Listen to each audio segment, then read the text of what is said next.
There is no denying that Peter Jackson made film history in the early 2000s with the release of the Lord of the Rings trilogy. Fantasy had never been made on that scale before, and the gamble to produce all three films together paid off, letting them roll out all three films back to back. So that's why, when the announcements were made that The Hobbit was going to be split into three films, people were still hopeful. Yeah, it was the shortest book out of everything Tolkien had written, being split into three films, but Peter Jackson was steering the ship, and he's not led us astray before. But in the end, those films were not what most people hoped for. Or they were what people hoped for, and they realized that what they wanted was wrong. So now, here we are. And I'm stuck doing a script writing video to appease the elder god that I made a deal with all those years ago. Let's do this. Alright, Internet. It might be their December release dates, it might be the fact that there are elves, or the cozy vibes of Middle-earth, specifically in Hobbiton, but there's something about Tolkien's Middle-earth as it's portrayed on film that feels very much like the holiday season to me. So with that, this year I wanted to cover The Hobbit, the smallest Tolkien book bloated into a trilogy has fascinated me since it happened. I'm not going to get into all the weird behind-the-scenes details of how that came to be, because honestly it's already been stated so much better in the series of videos that Lindsay Ellis did on her channel years ago, so just watch those. What I want to try and do is distill the goals that film trilogy had into a single film. Because they're not just trying to adapt The Hobbit to screen, they are trying to work in stuff to connect it more fully to The Lord of the Rings. And I feel like even if it were just one film being made, you would have to do that. So that's what I want to do here. Pitch a story that both captures the spirit of the book, that being a whimsical tale inspired by old fairy stories, with the groundwork being laid for what's to come. And disclaimer, when I make videos like this, I'm not doing script doctoring because I think I am a better potential filmmaker than the people who made the original films. I don't think I'm better than Peter Jackson and his team. I'm doing this with the power of hindsight and without the pressures of actual filmmaking. What I'm doing is equal parts thought exercise, film criticism, and discussing story structure. Now, with all that out of the way, let's get into it. So the structure of film scripts is something that there has been tons of discussions on forever, to the point where I've seen people criticize films for not following the hero's journey or breaking other unbreakable rules, which is, of course, dumb. A film isn't lesser if it doesn't adhere to the rigid graphs of a three-act structure. I'd imagine most films that are great examples of the three-act structure weren't written with that in mind, but just the natural way that we as people are used to telling stories gets filtered into the writing. It comes out that way. So I don't think of those script writing structures as hard and fast rules that have to be followed religiously. I think of them more as tools for interpretation and, well, guidelines. The code is more what you'd call guidelines than actual rules. Young screenwriters should learn about them, not to use as a map, but to understand what typically makes a film exciting and compelling, and to internalize them so that it can manifest in their writing naturally and subtly. All that to say, I will be presenting my version of The Hobbit as a loose interpretation of the 8 plot point structure.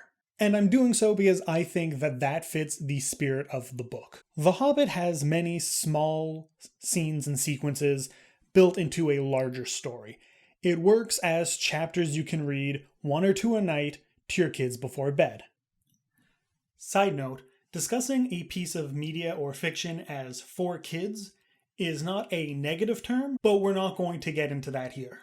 One of the most obvious and classic examples of this 8 plot point structure is The Shawshank Redemption, where the narrative can easily be broken down into the small stories over the greater narrative. And for the most part, movies like this that have these 8 sequences do usually fall nicely into the 3-act structure, but I'm not going to discuss that too much here because it's not the point of this video. This is another big setup, but it's all just to say that I'm going to pitch this interpretation of The Hobbit by pitching 8 small sequences, the short adventures that build the journey, as well as Gandalf's side quest. Obviously, we begin with Bilbo in his home.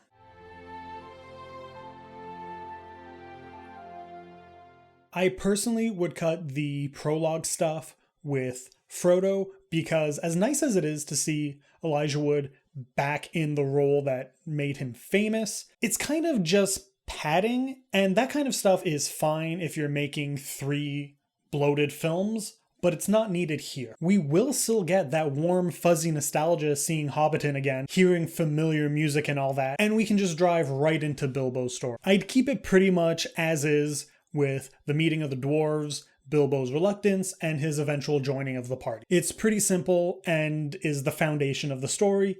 You keep it.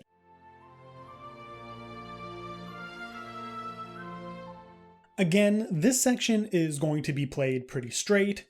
We need an exciting scene after our setup, and the trolls are a perfect example of that. We can use it to show the dwarves and their personalities and how they interact a little more. They really get pushed aside to make more room for all the added material and returning legacy characters, and they don't get the flowers they deserve. It's a pretty solid sequence in the movie overall, plenty of room for both comedy and tension, and it's a good early movie beat for Bilbo. They brought him into this adventure to be their burglar, and his first attempt at doing that exact thing gets him caught. Really brings him down, allowing him to be built back up as the story progresses. Man, it's almost like Tolkien was a great, prolific writer.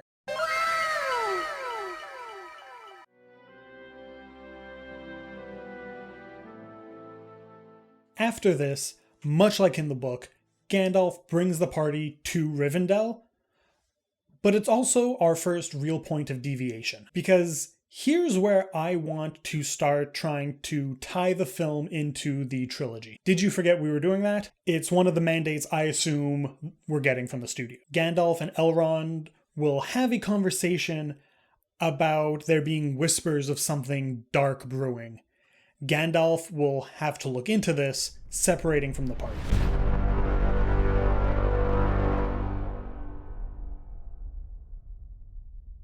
So, in the first Hobbit movie, Radagast finds Gandalf and tells him about a necromancer he encountered at Dol Guldur, and I want to repurpose that here, giving that discovery to Gandalf, allowing us as the audience to go on this quest with him. This will be a pivoting point for the film in the same way that leaving Hobbiton in the Fellowship, you feel a shift as Frodo and the other hobbits have their first encounter with the Nazgul. We get that here. While we've had some tension early on in the film, both interpersonal and dealing with the trolls, our film will have kept that light adventure tone. But here, with the encounter with the necromancer, we get a glimpse at the darker side of Middle-earth more fully. And while Gandalf doesn't know that the necromancer is an avatar of Sauron, the encounter stays with him and with us for the rest of the tale.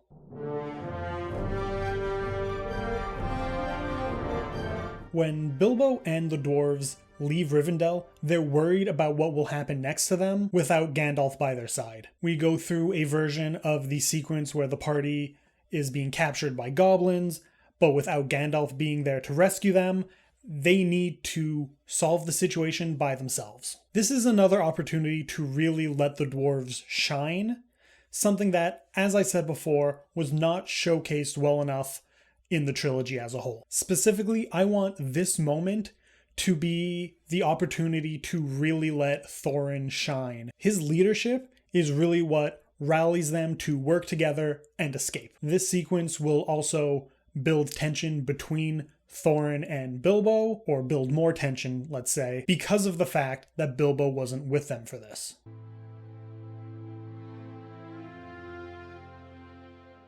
Bilbo gets separated from the rest of the party, and it happens while he is trying to save them from being abducted. He gets lost in the seeming maze that is the caves, and that is what finds his way to where Gollum is. This scene is the most pivotal one in all of the books and all of the films because it's really what everything else is built off of. We're obviously going to leave it in, and leave it in as it was in the film that it appears in, because it works really well. There's no need to change it or try to find improvements on it. It just works so perfectly. It's one of the best bits from the entire trilogy, in my opinion.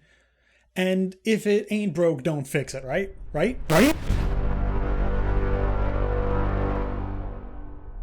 Gandalf's journey brings him to the door of Saruman, who has yet to be corrupted by the darkness. We can use this sequence as a way to mirror their interaction in Fellowship of the Rings, but without his heel turn. Instead, we get Saruman volunteering to look into the necromancer himself, assuring he can do so while keeping a safe distance. They also decide that Gandalf needs to regroup with the party in Lake Town. We end this with a stinger of Saruman on his own, approaching his hidden Palantir, setting up his fall to evil.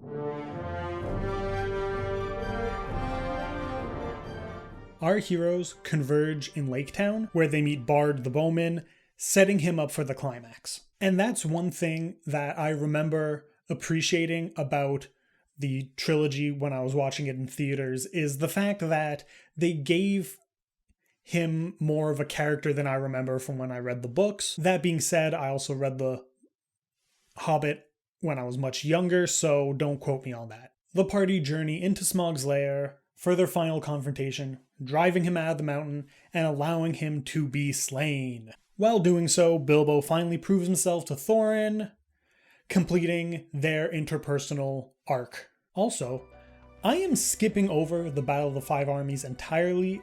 I don't even want to mention it in this adaptation, and I have a few reasons why. Mainly because this film, even more so than the book, is following Bilbo on his journey. He's knocked out during that battle and isn't involved. On top of that, his helping the dwarves reclaim their domain, as well as prove himself to them, is done.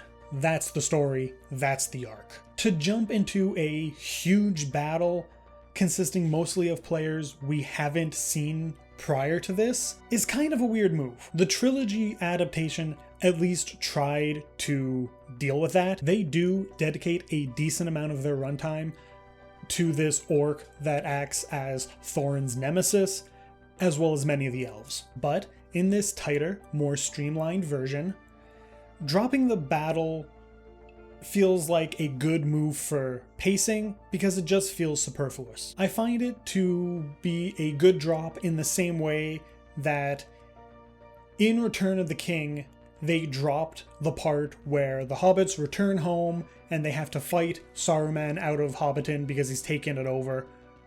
Because another action sequence there would have ruined the pacing, and that is already a long movie that ends a lot. I just think that the triumphant ending with Bilbo returning home, made better from his journey, is a better tone to lead into the original trilogy. But I could be wrong. Sound off in the comments. Oh, wait. I got it. Hear me out. We end the film with a reinterpretation of that opening sequence, where now we're ending with Bilbo having finished writing his story and Frodo's read it, and he starts questioning. He's like, oh, wasn't there a battle? Wasn't there something about storm giants or this, that, and the other? And Bilbo's just kind of like, well, that's not how I remember it. Bilbo can just like brush it all off and be like, I've got more important things to do. I've got a party to plan, segueing into the original trilogy. I'm saying original trilogy like it's Star Wars. Man, the way to speak about prequels and originals are really weird when the source material was released in the proper chronological order. So anyways, that's my version. Obviously, it's not perfect either. There's stuff missing. It's all from my personal taste on how I think the story would be told, and that's the key to adaptations. No two people would make the exact same movie from the exact same source material. And that's the fun of it. So, if you thought I left something out, or if there are changes that you would make, leave them in the comments. I think that's part of the fun of this. Thank you so much for watching. This has been a fun year of video making for me, and has been a great creative outlet during the highs and lows of 2022. Please subscribe. I would love if we could make 2023 an even better year for the channel, and I need your help to do that. So please leave a like, share, all that stuff. Make sure all your friends watch this video. Make sure all your enemies watch this video. All of them. Let's go. Everyone's got to see it. Yeah! Anyways, that's all from me, and until next year, have a good one.